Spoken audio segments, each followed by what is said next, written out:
الحمد لله الذي ابتلى بعباده ليميز الخبيث من الطيب وليعلم أيهم أقوى وجل. والصلاة والسلام على سيدنا وحبيبنا وشفيعنا وإمامنا ضارب هام العدا وقاتل من اتخذ مع الله ولدا، وعلى آله وأصحابه الذين لم ترعهم الكتائب الوافرة وإن كانوا أقل عددا. أما بعد، فأعوذ بالله من الشيطان الرجيم. بسم الله الرحمن الرحيم. فما لكم في المنافقين فئتين والله أركسهم بما كسبوا. محترم، زمنګ د بیانونو موضوع دا وه چې د پاکستان د فوج شرعي حیثیت څه دی. په دې موضوع باندې مخکې شپږ بیانونه وشو، دا اووم بیان دی او څه بیانونه وروسته هم دغه کوو، خو په دې بیان کې د دې مخکې شپږ بیانونو خلاصه ذکر کوو. عزتمندو، مخکې بیانونو کې موږ یو څو خبرو وضاحت وکړو. هغه مهمې او ضروري خبرې چې کوم د دې څلور آیاتونو د سورة النساء نه معلومیږي، چې کوم د اتیا نمبر آیات نه شروع شوی دي، او په دې کې څلور قسمونه د منافقینو بیان شوي دي چې د دوه قسمونو سره جهاد جایز دی او د دوه سره ناجایز دی. نو عزتمندو، د دې آیتونو نه او د دې بیانونو یو څو خبرې مهمې معلومیږي. یو دا چې هغه نام نهاده مسلمانان چې د کافرانو سره مسلمانانو خلاف په جنګونو کې حصه اخلي، هغه منافقان دي. هر هغه مسلمان چې هغه د مجاهدینو د مسلمانانو خلاف د کافرانو سره همکاري کوي، جنګونو کې حصه اخلي، نو هغه منافقان دي. ځکه قرآن کریم ته تعبیر کړی فما لکم فی المنافقین، د المنافقین تعبیر یې کړی. لکه د پاکستان فوج چې د امریکې سره د مجاهدینو خلاف په جنګونو کې ډېره لویه همکاري وکړه، او دغه همکارۍ موږ او تاسو ټول ګواهان یو، او دی په خپله اقرار کوي او دی مني. نو عزتمندو، د دې دا نفاق دا زموږ او ستاسې په ګواهۍ باندې هم ثابت دی او د دی په اقرار باندې هم ثابت دی. ټول امت مسلمه عموما او مجاهدین او خلک چې هغه د دی د لاسه په ډېر ابتلاعاتو سره مخامخ شو، دا ټول د دې ګواهان دي، او دا ټول یو چې شمدید حالاتو، او په دې ټولو خبرو باندې دی په خپله اقرار کوي چې د امریکې سره دی کومې همکاریانې وکړي په مختلف شکلونو باندې د مجاهدینو د مسلمانانو خلاف. نو په دې وجه باندې دا منافقان دي. دویم دا چې وروسته د دی په باره کې د کفر اطلاق هم شوی دی. الله تعالی وایي ودو لو تکفرون کما کفرو. نو ګورئ، کما کفرو کې د دی د دې طرز عمل او د نفاق نه په کفر سم تعبیر کړی دی. د دې وجه نه بعض علما داسې خلکو تکفیر هم کوي، بعض علما داسې دي چې هغه داسې خلکو تکفیر هم کوي. لکه وروسته به د علما کرامو تفصیلي عبارتونه په دې حواله باندې راشي. فکر بعض علماو نظر دا دی چې هغه وایي هر هغه مسلمان چې هغه د کافرانو سره همکاري کوي، د مجاهدینو مسلمانانو خلاف بیا جنګونو کې برخه اخلي، دا مرتدین دي او دی کافر شوي دي. خو عزتمندو، موږ په دې باندې خبرو کې ډېره سختي نه کوو. موږ دې کې د اهل سنت والجماعت عمومي مزاج ته ګورو چې کومو خبرو باندې اهل سنت والجماعت اجماعي یا اجماعي خو د جمهور او د اکثرو قول موږ هغې ته ترجیح ورکوو. نو دې خبرو کې بعض علماو ډېره زیاته سختي کړې ده. موږ د هغه ډېرې زیاته سختۍ هم نه یو قایله. لکه مثلا په دې خبرو باندې د دی تکفیر هم کوي، لکه د پاکستان فوج کافر او مرتد هم ګڼي، یا د دی په شان نور خلک په دې کتابونه هم لیکل شوي دي، او په دې باندې د قوي علماو عبارتونه هم شته. خو موږ په خپله باندې د دی تکفیر نه کوو. البته دا و چې دی منافقان دي او د دی دا بعضې کارونه کفري کارونه دي، او د دی سره جهاد لازم دی او ضروري دی. څنګه چې د امریکې خلاف جهاد لازم و، دی هم د هغې اتحادیانو د دې جنګونو قیادت امریکې کا، او په سر کې امریکا وه. ټوله همکاري د امریکې طرف نه وه. په جنګونو کې مالي مصارف او خرچې ټول د امریکې کېدل، خو دی د هغې ملګري او د هغې همکارانو، د هغې معاونینو او د هغې اتحادیانو په دې اتحادونو باندې بیا فخر هم کاوه، او د دې اتحادونو په نتیجه کې مسلمانان ډېر وځورول، ډېر ظلمونه یې وکړه. د دې اتحادونو په نتیجه کې وحشیانه بمبارونه وکړه، اپریشنونه یې وکړه، چاپې یې وغورځولې، مجاهدین یې ګرفتار کړه، امریکایانو ته یې حواله کړه، نور کفري ملکونو ته یې حواله کړه. نو عزتمندو، موږ څنګه د امریکې خلاف جهاد یو دفاعي جهاد و، فرض عین جهاد و، نو دغه رنګې د پاکستان د فوج خلاف جهاد دا یو دفاعي جهاد دی، او دا فرض عین جهاد دی. زموږ دا نظر دی. البته تکفیر یې موږ داسې مطلقا نه کوو، او اگر چې بعضې علماو د دې تکفیر کله دی مرتد او کافر هم ګڼي، د هغې بعض عبارتونه به وروسته راشي. نو عزتمندو دی دې کار نه الله په کفر هم تعبیر کړی چې کما کفرو د ایتونو کې الله تعالی وایي دی دا غواړي چې دی نور مسلمانان هم د ځان په شان کول غواړي، چې نور هم زموږ په شان نامنهاده مسلمانان او زموږ په شان ته کفر کوي. د منافقانو کفر سو، د منافقانو کفر قرآن کریم ځای په ځای بیان کړی دی. د هغې کفر دا چې وإذا لقوا الذین آمنوا قالوا آمنا وإذا خلوا إلى شیاطینهم قالوا انا معکم. نو عزتمندو دی دا کفرو چې د مؤمنانو مخکې وایي قالوا آمنا، او چې کله خپلو مشرانو خواته لاړ شي نو هغوی ته انا معکم انما نحن مستهزئون. او بیا عزتمندو ظاهر کې دی مسلمانان دي، خو زړه کې او باطن کې دی کفر ته ډېر نږدې دي. د دې وجې نه د مسلمانانو خواته چې ورشي نو آمنا جمله فعلیه ذکر کوي، او د کافرانو خواته چې ورشي نو انا معکم وایي جمله اسمیه ذکر کوي. ځکه دا د کفارو ملګرتیا، د هغې سره نیت او د هغې سره همکاري دا د زړه نه، او دا اکثر هم دغسې وه. لکه بعضې خلک وایي د پاکستان فوج خو د مجاهدینو سره یا د امارت اسلامي سره هم ډېره همکاریانې کړي دي، هغې سره باید سهولتونه برابر کړي وو. نو عزتمندو دا هم واقعیت دی چې د یو حده پورې بعضې همکاریانې د مجاهدینو سره به هم کړي، خو لیکن په سلو کې 90% 95% نیت او باطن د کفر سره و. د هغې سره همکاري ډېره په لویه پیمانه وه. بعض یو 5% همکاري به د مجاهدینو سره هم کړي. خو عزتمندو منافق وایي هم دغه ته، د منافق تعریف هم دغه دی چې هغه دواړه طرفونه کوي، د کافرانو سم راشه درشه کوي او د مجاهدینو د مسلمانانو سم کوي. خو دا د کافرانو راشه درشه چې دا دړنی او دغه په لویه پیمانه باندې، او د مسلمانانو سره راشه درشه کمه او په کمه پیمانه او کم مقدار باندې. نو عزتمندو منافق وایي هم دغه ته چې دغه دواړه طرفونه کوي او دواړه غاړې وایي. نو بهرحال دی الله تعالی وایي چې دی دا غواړي چې نور مسلمانان د ځان په شان کول غواړي. د پاکستان فوج دا کوشش کوي څونه مجاهدین دي ولس دی دی هم زموږ په شان دی. لکه د دی دا منافقانه پالیسي او دارنګې منافقانه کفر دی، نو چې دی هم زموږ د دې منافقانه پالیسۍ د دې تایید کولی، دې کې داسې خلک ملګري وي او په دې کې د خلکو اعتماد اخیستل غواړي. او بعضې نامنهاده او درباري مولیان هغه د دی د دې منصوبو شکار هم ګرځېدلي دي چې هغه هم د دې خلکو تایید کوي. نو دویمه خبره عزتمندو موږ ولایات کې دا ده چې دی نه کله په کفر سم تعبیر کوي، کله کله. دریم دا چې داسې منافقانو حکم دا د حربیانو دی. د حربیانو حکم څه دی؟ د آیت کریمه کې الله 3 حکمونه دې قسم منافقانو بیانوي. یو دا چې دی سره موالات، د دی سره دوستي او تعلق حرام دی. الله تعالی وایي فلا تتخذوا منهم اولیاء ولا تتخذوا منهم ولیا ولا نصیرا. نو یو د دی سره دوستي او موالات حرام دي. او دویم حکم داره چې الله په خضوع هم دی ونیسئ. دریم حکم یې داره چې وقتلو هم دی وجنئ. نو عزتمندو دا 3 واړه حکمونه دا د حربي کافرانو حکمونه دي. نو هر کله چې دا 3 واړه حکمونه د حربي کافرانو دي، نو دا قسم منافقان د دې حکم د حربي کافرانو ګرځولی دی. او دې باندې تفسیر ماجدي کې تصریح شوې ده. دارنګې تفسیر مدارک او نور هم لیکلي چې دې حکم دا د مشرکانو دی. بعضې علماو داسې تعبیر کړی چې دې حکم د حربیانو دی، لکه تفسیر ماجدي کې د حربیانو لفظ ویلی. نو عزتمندو دا 3 واړه حکمونه دا د پاکستان د فوج هم دي چې د پاکستان فوج د دې هم حکم د حربي کافرانو دی. د دې سره موالات، دوستي، تعلق هم حرام دی. د دې نیول او دی به نیولی کېږي او دی به وژلی کېږي هم. څلورمه خبره عزتمندو د آیتونو نه چې معلومیږي نو هغه دا ده چې کوم خلک چې دی د ظلمونو باوجود د فوج سره تعلق ساتي، نو د هغې ایمان او د هغې عقیده کمزورې ده. عقیده ولې کمزورې ده؟ ځکه الولا والبرا د عقیدې او د ایمان مهم جز دی. نو الله تعالی وایي دوی سره موالات مه ساتئ، او دا اوس بیا موالات کوي.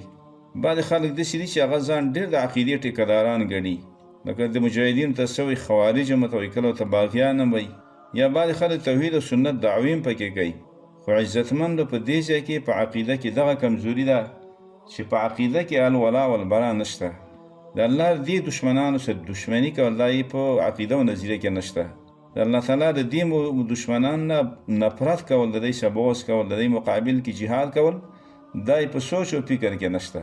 نو هغه خلک چې هغه د دې هر څه باوجود د دې دونه ظلمونو دا 15 کاله مسلسل ظلمونه د پاکستان پوځ وکړل او بیا هم د پوځ څخه ښه تعلق ساتي، نو عزتمندو د دې عقیدې هم کمزوري، ایمان هم کمزوری دی، ځکه دی په عقیده کې الولا والبرا چې د ایمان د عقیدې مهم جز دی.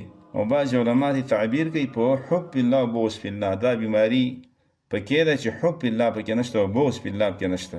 او عزتمندو دا د ایمان مضبوط کړی د حدیث کې راځي اوثق عرى الایمان حال حب فی الله والبغض فی الله. د ایمان په کړو کې د ټولو مضبوطه کړی هغه حب فی الله او بغض فی الله دی. په بل تعبیر باندې عقیده د الولا والبرا ده. عزتمندو د دې هغه حب فی الله یا بغض فی الله نشته، نه د ایمان مضبوطه کړی خرابه ده. نو دا څلورمه خبره د ایتونو معلومیږي. پنځمه دا چې دی نیول وجل به په هر ځای کې دا قسم مثال و فوج چې هغه د امریکې سره همکاري کوي او د هغې په اشاره باندې ډېر کارونه کوي، ډېر ظلمونه کوي، د مجاهدینو مخالفت کوي، مسلمانانو وجني، شهیدان کوي، قیدیان کوي او دارنګې په هجرتونو یې مجبوره کوي، په هغې وحشیانه بمبارونه کوي. نو عزتمندو د دوی حکم دا هم دی چې دی به په هر ځای کې وجلی کېږي. که دی په سرکاري وظیفه باندې یو کنی دی د دی مرګ جایز دی چې کله دی د کوپر سره همکاري کوي د امریکې د خوشحالولو دپاره د مجاهدینو باندې چاپی غورځېږي او دغه په وجیب کې حصه اخلي. دغه عسکري ادارې، عسکري قیادتونه، عسکري خلک مجاهد باندې چاپه غورځېږي دی او ته تیاري، مجاهد ګرفتاری دی او ته تیاري، په مجاهد باندې د ډز ضرورت راشي دی د مجاهد باندې ډز کوي. نو د داسې قسم خلکو وجل په هر ځای کې دی په سرکاري وظیفه نه وي، په رسمي وظیفه نه وي، نو بیا به هم وجلی کېږي. ولې؟ ځکه قرآن کریم یو ځای کې حیث وجدتموهم لفظ د باره کې ذکر کو او بل حیث ثاقبتموهم دا دوه الفاظ ذکر کړه. الله وایي چې دی هر چاته به موځئ. مفسرینو سره کې ولو که په حرم شریف کې دی به وجلی کېږي، په زمین حل کې او په زمین حرم کې. نو پنځمه خبره د ایتون نه دا معلومه شوه. شپږمه خبره عزتمندو چې د ایتون نه معلومیږي نو هغه یو بله زوري خبره ده او هغه دا ده چې داسې منافقانو حکمونه په سړي باندې ډېر اشتباه راولي. داسې منافق لکه د پاکستان فوج دا په خلکو باندې اشتباه هم راولي چې مثال په طور باندې دا د نستوني ماران دي، نو آیا د دې نستوني په مارانو سره صفت ولګي څه حکم یې بیان کړي. ځکه د صحابه کرامو په دې کې اختلاف راغلی و. بعضې نامنهاده مسلمانانو چې هغه په جنګونو کې د کافرانو ملګرتیا کړې وه، د مسلمانانو خلاف هغې جنګېدلي وو، بعضې پکې مړه هم وو. په مفسرین دا هم و چې هغې په زور را ایستلي وو. وګورې عزتمندو دا د کفارو سره موالات دونه لوی جرم دی. کفارو سره د مسلمانانو خلاف په جنګونو کې حصه اخیستل دا دونه عظیم جرم دی چې بعد دغه مسلمانان مفسرین دا هم و چې په زور یې را ایستلي وو دې جنګ ته. خو بیا هم الله تعالی صحابه کرامو ته وایي چې دوی په جنګونو کې، د دوی په وجلو کې، د دوی مقابله کې جهاد کولو کې شک مه کوئ. فما لکم فی المنافقین، د دې ایتونو دا مقصد دی چې دوی په دې وجلو کې او دارنګې دوی په مقابله کې په جهاد کولو کې شک مه کوئ، اختلاف مه کوئ. نو عزتمندو موږ د ایتونو نه شپږمه مسله دا هم معلومه شوه چې داسې منافقانو حکمونه په سړي باندې اشتباه راولي چې دا د نستوني ماران چې دي لکه د پاکستان فوج دوی باره کې سره صفتو ورکړي. ځکه کې د صحابه کرام اختلاف راغلی و، حالانکې صحابه کرام ډېر ژورو علمونو والا و، د ژورو علمونو خاوندانو، خو بیا هم د هغې اختلاف راغلی و دې مسله کې. ځینې صحابه کرام ویل چې د دې وجل موږ له جایز دي، دا جهاد دی وژنو یې. او ځینې صحابه کرام ویل چې نه دی خو کلمه وایي، و چې هجرت یې ونه کړو نو څه چل وشو، او چې اوس موږ یې وینه مباحه وګڼو، حلاله وګڼو، مال اولاد یې مباحه وګڼو، نو دا به موږ له جایز دی. نو د بعض صحابه کرامو په دې کې اختلاف راغلی و. نو بهرحال بیا الله تعالی دغه وحی راولېږله. په دې وحی کې الله صحابه کرام د دې اختلاف نه منع کړه، ویې ویل چې دوی په جهاد متفق شئ، دې کې اختلاف مه کوئ. نو بهرحال خو ګورې عزتمندو په دې هم ځان پوهې کول پکار دي چې کله وحی راغله بیا صحابه کرام اختلاف نه دی کړی دوی په حکم کې، اول کې اختلاف و. نو د دې وحی نه وروسته عزتمندو د داسې خلکو په حکمونو کې اختلاف نه دی پکار چې هغه د کوپر په دې فخر کوي، د کوپر په اتحاد، د هغوی په همکارۍ، د هغوی په ملګرتیا باندې فخر کوي. عزتمندو بیان یې اوس هم ټول موجود دي، اعترافونه اوس هم ټول موجود دي، چېرته تللي نه دي، ورک نه دي. نو عزتمندو د ایتونو نه وروستو د دوی په جهاد کې د ذرې شک مه کوئ. نو عزتمندو دا علت چې کله موجود شي نو بهرحال بیا دغه حکم به نو عرض مې دا کاو چې داسې منافقانو حکم په سړي اشتباه راولي. دا منافق سره ډېر کاتې په شک کې غورځوي. دا ولې؟ ځکه دا د نستوني مار په یو طرف هم نه وي. نو سړی حیراني چې دې ظالمانو باره کې سړی څه فتوا ورکړي او څه حکم د دې خلکو بیان کړي. نو دا خبره ضروري ده په دې ځان پوه کول پکاري چې د داسې منافقانو حکم ډېر کرتی په سړي باندې اشتباه راولي. عزتمندو مخکې ما عرض کړی لکه د تاتاریانو په حکم کې چې د اختلاف راغلی و. تاتاریانو مسله چې کله را پیدا شوه علما کرام په هغې باره کې هم حیران وو چې د دې تاتاریانو سره جنگ دا به کوم قسم جنګي او کوم علت او کوم سبب او کوم وجه د دوی سره د جنګ کولو دې مسله کې اختلاف و. خو په دې باره کې به د ټول نه لوی او عزتمندو د ټول نه مهم کردار شو علامه ابن تیمیه رحمه الله هغه ادا کړی و. مخکې موږ عرض کړی و چې هغه خلکو ته دې باندې فتوی ورکړي. حالانکې عزتمندو هغه وخت کې ډېر لوی لوی علما او لوی لوی امامان د دین داسو موجود وو لکه هغه د علمي دور و. هغه وخت کې ډېر لوی لوی علما وجود لاره.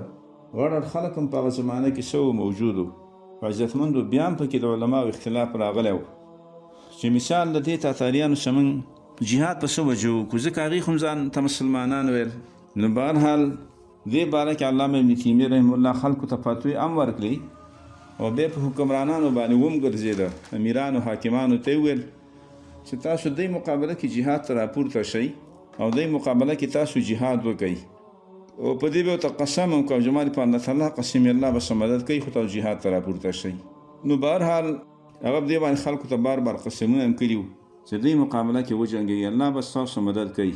او بیا عزتمندو خلکو ته دا هم وویل که چرې تاسو دې خلکو په سب کې ولیدلم دې تاتاریانو زما په سر باندې قرآن شریف پروت و نو اما قتل کوي. نو د دې نه وروستو حافظ ابن کثیر رحمه الله لیکلي دي په البدایه والنهایه کې چې دې نه وروستو علما او داننګ عوام ټول خلک په دې باندې پوه شو. بیا د هغې مقابله کې جهاد وکړو الله مسلمانانو سره ډېر مدد په هغې کې وکړو. هغه تاتاریان الله ذلیل او ناکامه کړل. عزتمندو او دا ابن تیمیه رحمه الله په خلکو باندې لوی احسان په هغه وخت کې او دا ابن تیمیه رحمه الله د مناقب له هم ده. کوم علما چې ابن تیمیه رحمه الله حالات بیانوي نو د هغې په حالاتو کې لوی لوی امامان د هغې ډېر سخت معتقد دي سخت متاثر دي. امام ذهبي امام ابن کثیر امام ابن قیم امام ابن رجب حنبلي ابو حیان اندلسي ابن دقیق العید دارنګې په احنافو کې مشهور علما لکه علامه عینی رحمه الله. علامه عینی رحمه الله په احنافو کې ډېر مشهور او لوی عالم دی. هغه د ابن تیمیه رحمه الله ډېر ناشنا مناقب بیان کړي دي او ډېره زیاته مدح د ابن تیمیه صاحب کړې ده. نو عزتمندو چې کوم علماو د ابن تیمیه صاحب مدح کړي دي د هغې په مدحو کې یو ټکی دا ذکر کوي چې په دې موضوع کې په دې جهاد کې د علامه ابن تیمیه رحمه الله ډېر عظیم او ډېر لوی کردار و. ځکه ابن تیمیه رحمه الله جرأت ډېر بې مثاله و. یو خو علم الله ډېر زیات ورکړلی و ځکه علما د هغه علم ته به ډېر زیات حیرانه و. لوی لوی امامان دغه زمانې امام ذهبي رحمه الله وایي چې زه په دې قسم خورم د طواف په حالت کې د مقام ابراهیم او حجر اسود په مابین کې چې د ابن تیمیه رحمه الله شانه لوی عالم موږ نه دی لیدلی او ابن تیمیه رحمه الله هم د خپل ځان شان ته لوی عالم نه دی لیدلی. او دغه رنګې کله دا مو چې د هغه علم دونه ژور علم و چې د هغه د علم ژوروالی موږ نشو معلومولی. هر فن باندې به چې بحث کاو ته به یې کدام صرف په دې فن کې امام دی داسې عجیبه علمونه الله ورکړي وو. نو بهرحال عزتمندو عرض مې دا کو چې دا د امام ابن تیمیه رحمه الله په مناقبو کې هم خلک ذکر کوي چې هغه په دې جهاد کې ډېر د جرأت نه کار اخیستی و او د جهاد سره ډېر شوق او مینه محبت و د هغه. خو عزتمندو دا جهادونه هم دغسې جرأت غواړي جهادي ماده او جذبه او شوق هم غواړي او د الله تعالی تقسیم دی. ځینې خلکو ته الله جرأت ډېر ورکړی چا کې جرأت کمي بعضې خلکو کې جهادي ماده ډېره وي بعضو کې جهادي ماده کمه وي. د الله تقسیم وي. صحابه کرامو کې هم دا تقسیم و. خالد رضی الله عنه په جهادونو کې ډېر زیات شهرت لاره او ډېر زیات مشهور و. جهاد صاحب مینه هم ډېره زیاته وه تر دې چې کله به وویله چې هغه یخه شپه د ژمي یخه شپه او زما سره د مجاهدینو د مهاجرینو صحابه کرامو یو دسته راسئ او په دښمن حمله وکړم نو دا شپه ما ته ډېره زیاته مزه راکوي د دې نه چې زما کور ته ما ته نوي نکاح زما وشي او زما کور ته یو ناوې راشي ناوې راته راواده شي نو د دې نه ما له دا خبره ډېر زیات خوند راکوي چې د ژمي یخه شپه یو زه د الله په دښمن باندې حمله وکړم. عزتمندو جهاد سره الله داسې عجیبه شوق پیدا کړی و د الله تقسیمي. نو بهرحال عزتمندو خبره لږه اوږده شوه خو مقصد مې دا و چې کله کله دا د منافقانو حکم پسې ډېر اشتباه راولي. لکه د پاکستان فوج هم د دا قبیلې نه دی په بعضې خلکو باندې اشتباه راغلی دې مسله کې خو عزتمندو د پاکستان د فوج سره جهاد کول د دې علتونه اسباب څه دي؟ نو عزتمندو ځینې اسباب خو داسې دي یا ځینې علتونه چې هغه کې څه نه څه اختلاف شته، خو دا ځینې اسباب او ځینې علتونه دي چې دا اتفاقي دي، دوی کې د هېچا اختلاف نشته. لکه عزتمندو دا علت او دا سبب چې پاکستان فوج چې د کفارو سره کوم طریقه باندې موالات وکړه، کومه همکاري وکړه، کومه مرسته وکړه، کوم مجاهدین یې ولا ذلیله کړه، ویټه کول، قیدیان او بندیان یې کړل، شهیدان یې کړل، کفارو ته حواله کړل، چاپې وغورځول، اپریشن یې وکړه، ایرپورټونه یې کافرانو ته ورکړل، لارې ورکړې. نو عزتمندو دا ټول هغه اسباب دي چې دې اسبابو کې د یو عالم هم اختلاف نشته، دا اتفاقي مسله ده. او دا کوم ایتونه چې د سورة النساء الله رالیږي د داسې خلکو باره کې چې هغه د کفارو سره د مسلمانانو د مجاهدینو خلاف په جنګونو کې شرکت کوي، څه او څه واخلي. نو عزتمند د پاکستان فوج یو ظالم او بېدینه فوج دی، یو اجیر او غلام فوج دی، یو کرایه‌داره فوج دی. جنګونه دې دپاره کوي چې دوی کې ځان نه څه پیدا کوي، دا یو تجارت ګرځولی، دا یې د آمدن یو ذریعه ګرځولی. نو عزتمندو دې اسباب چې موجود دي دې کې بیا د یو عالم هم اختلاف نشته. او بیا عزتمندو سورة النساء د ایتونه چې کله راغلي وو نو صحابه کرامو داسې خلکو حکم کې بیا اختلاف نه دی کړی.